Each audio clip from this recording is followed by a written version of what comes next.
এটা কি মালিকের টাকা? ব্যাংক শুধু লাইসেন্স একটা দেয়, আর সম্পূর্ণ টাকা কিন্তু পাবলিকের। যেমন ধরুন মাধবপুর ব্রাঞ্চ একটা করছে, মানে একটা লাইসেন্স দিয়ে দিচ্ছে, টাকা কার? টাকা তো আপনাদের। এই টাকা যদি মালিকরা লয়ে দেখাতে এই ব্যাংকের অবস্থা কি হবে বলেন? ক্ষতিগ্রস্ত হবে না? যেমন ধরুন IBC bank, Salman F Rahman, নাম তো শুনছেন দরবার, যে উনি আইবিসি ব্যাংকের মালিক, উনি ওই ব্যাংকে লিয়ে গেছে কত 36,000 কোটি টাকা, এটা তো আপনারা জানেন।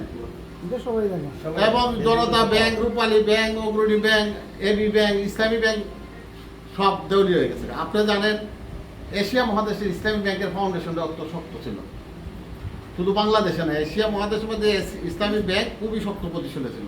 আজকে ইসলামী ব্যাংকের অবস্থা কি? যা যা অবস্থা, ডুবে গেছে। কিন্তু আমাদের ব্যাংক, আপনার বাংলাদেশের যে রেটিংয়ে আমরা কিন্তু A+, খুবই ভালো। কারণ কেন বলো, আমাদের মালিকের কত হইল যে আমরা কেউ চাকরিও দিই না, আমরা কেউ সুপারিশও করি না লোন দিতে, কারণ আমরা ব্যাংক তো খারাপ হওয়ার কথা না। যে না মালিকে দুটো টাকা নিয়ে যায় তো ওই ব্যাংক ধ্বংস হয়ে যায়, আর মালিক যে জায়গায় কোনো জায়গাতে ইন্টারফেয়ার করে না, এই ব্যাংক কিন্তু নষ্ট হওয়ার কথা না, ঠিক না? এই দিকটা আপনারা নিশ্চিন্ত দেখেন যে এনআরবি ব্যাংক 10টা ব্যাংকের মধ্যে একটা ব্যাংক। বাংলাদেশে সবই তো আর খারাপ না, বাংলাদেশে ধরেন প্রায় 70টা ব্যাংকের মতন কাছাকাছি, এর মধ্যে 10-12টা ব্যাংকের অবস্থা খুব খারাপ, যেগুলো পুরান ব্যাংক। আর 4th জেনারেশন ব্যাংকে কিছু আছে 2-1টা, কিন্তু 4th জেনারেশন ব্যাংকের মধ্যে যে 10টা ব্যাংক ভালো, এর মধ্যে এনআরবি ব্যাংক একটা। তো টাকার দিক দিয়ে আপনারা নিশ্চিন্ত থাকতে পারেন যে এনআরবি ব্যাংকে টাকা রাখলে এই টাকা কোনোদিন ক্ষতি হবে না। আর আপনারা যে যেমন বলছেন, উনি বলছেন যে ইয়ের কথা, ব্রাঞ্চের কথা, যেমন আমি বলছি ব্রাউনবেড় অলরেডি আমরা ব্রাঞ্চের করছি। ব্রাউনবেড়া যদি ব্রাঞ্চ করি তাহলে এই দিক দিয়ে আমি মাধবপুরে আছি, আর একজন ব্রাউনবেড়ে থাকবো, তাহলে টাকার এই এজেন্ট ব্যাংকে টাকার কোনো অভাব হতো না। আপনারা 20 লাখ, 25 লাখ, 30 লাখ, 10,000, 50,000 তো টাকা না আজকাল। হ্যাঁ, 10 লাখ, 20 লাখ, 25 লাখ, 30 লাখ দেওয়া কোনো সমস্যা নেই, এনআরবি ব্যাংকে টাকার অভাব হতো না। কিন্তু এখন হলো ব্যাপারটা হলো মাধবপুর এমন একটা জায়গা, কারণ মাধবপুর আপনার টাকা পাওয়া যায় না, অন্যান্য ব্যাংকের অবস্থা খুব খারাপ, টাকা দিয়ে না। আর ব্যাংকের প্রতি মানুষ আপনারা যেমন একটা বিশ্বাস কমে গেছে, ব্যাংকারেরও বিশ্বাস কমে গেছে।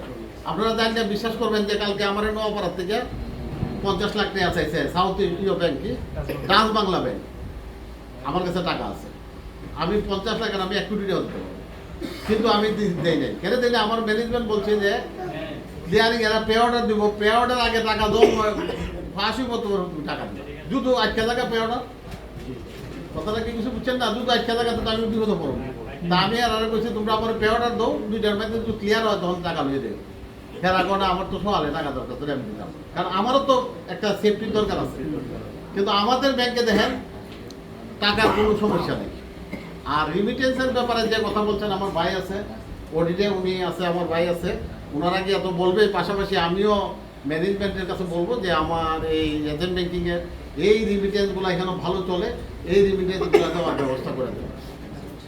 আর ইসলামী ব্যাংকিংটা যেটা, এটা তো ভাই আমরা বললাম আস্তে আস্তে আমরা ইসলামী ব্যাংকের দিকে যাচ্ছি, ইনশাল্লাহ এটা পাবেন।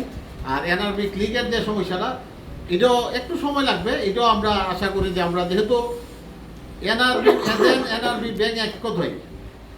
আপনারা যদি মনে করেন যে অনেকে আছে লোনের ব্যাপারে বলেন, আপনি আমি তো আপনার পাশাপাশি, আর আপনাদেরই তো আমি একটু নিয়ে আইছি আপনাদের জন্য, কারণ কেড়ে আনছি, কারণ আমি তো আপনাদের থেকে একটু দূরে, যদিও কাছাকাছি একটু দূরে, কিন্তু আপনাদের কাছের মানুষ আমি দিয়ে দিচ্ছি।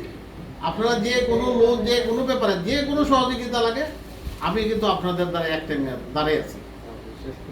আর আমরা তো লোন দেই, শুধু বুঝতাম যে আমরা দিই না, সব ধরনের সুযোগ সুবিধা আমাদের ব্যাংকে আছে। এনআরবি ব্যাংকে ঢুকলে আর কোনো ব্যাংকে যাইতে হবে না। আপনারা জানেন যে সরকার এখন কিন্তু বিভিন্ন ব্যাংকে সরকারের টাকা রাখতে সরকার কিন্তু এখন ভয় পাচ্ছে। এই যেমন জালালাবাদের গ্যাস কিন্তু টাকা নিত, ধরেন আগে নোয়াপাড়ার দিকে বিভিন্ন ব্যাংকে টাকা নিত, এখন দেখা গেছে টাকাগুলো আর রাখতে গেছে 20 কোটি 25 কোটি টাকা দিতে পারে না, কারণ এরা 5,000 টাকা ক্লিয়ারিং থেকে পাস হয় না। সরকার এখন ডিসিশন দিচ্ছে কি, যে সবগুলা, যেমন আমাদের ব্যাংকের অবস্থা যেহেতু এক ক্যাটাগরি, আমাদের রেটিং দিচ্ছে, নিয়ে কইছে যে মাধবপুরের গ্যাস বিল সব জমা হবে এনআরবি ব্যাংকে। আমাদের যদি অবস্থান যদি রড়ে বড় থাকতো তো সরকারের টাকা জমা হইলো। এরপরে মাধবপুর পৌরসভা তো আপনারা চিনেন, মাধবপুর পৌরসভাতে আমাদের পৌর মেয়রে ওই যে একটা SI 5 সিকিউরিটির একটা এজেন্ট আনছে, এখন যখন এটা ভেঙে গেছে এরা 60-70 লাখ টাকা আটকে গেছে, এখন দিতে পারে না।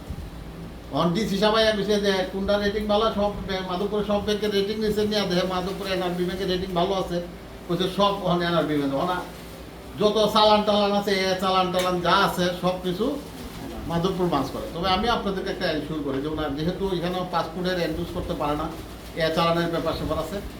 মাধবপুর তো আসাম দূরত্ব অনেক কাছে, আপনারা আমার ব্যাংকে আসবেন, আপনাদের এই যে পাসপোর্টে এন্ডোসমেন্ট, চালান, লোন, মানে এই এজেন্ট ব্যাংকিংয়ে যতদিন পর্যন্ত আপনাদের এই সুযোগ সুবিধা দিতে পারে না, আমি আপনাদের পাশে আছি, আমি দেবো। আমি কথা দিয়ে গেলাম, আপনারা আমার কাছে যাবেন, আমি সর্বোচ্চ প্রায়োরিটি আপনারা দিব, আপনারা ব্যাংক করবেন। আর যেহেতু আমি পাশে আছি, ইকবাল ভাই তো জানে যে আপনাদের টাকা এখানে আপনারা নিশ্চিন্ত লেনদেন করেন। টাকার সাপোর্ট যেটা, এটা আমি যতদিন আছি বাউন্ডারি বাউন্স হওয়ার আগ পর্যন্ত, আমি তো বাউন্ডারি হইলেও আমি সাপোর্ট দিব। টাকার কোনো সমস্যা এনআরবি ব্যাংকে নাই। আজকে যদি এই ইকবাল ভাই আমি করে আজকে এই মুহূর্তে যদি ইকবাল ভাই আমার কাছে 1 কোটি টাকা আছে, আমি 1 কোটি টাকা দিই। টাকার কোনো এনআরবি ব্যাংকে কোনো সমস্যা নাই, ভয়ের কোনো কারণ নাই, কারণ এনআরবি ব্যাংকে টাকা অভাব নাই। অন্য ব্যাংকে আমি চালাই, মাধবপুরের অন্য ব্যাংকে আমি চালাই, বিশ্বাস করবেন। আর আমার এজেন্ট ব্যাংকিং টাকার লেগে চলবে না, এটা তো হইতে পারে না।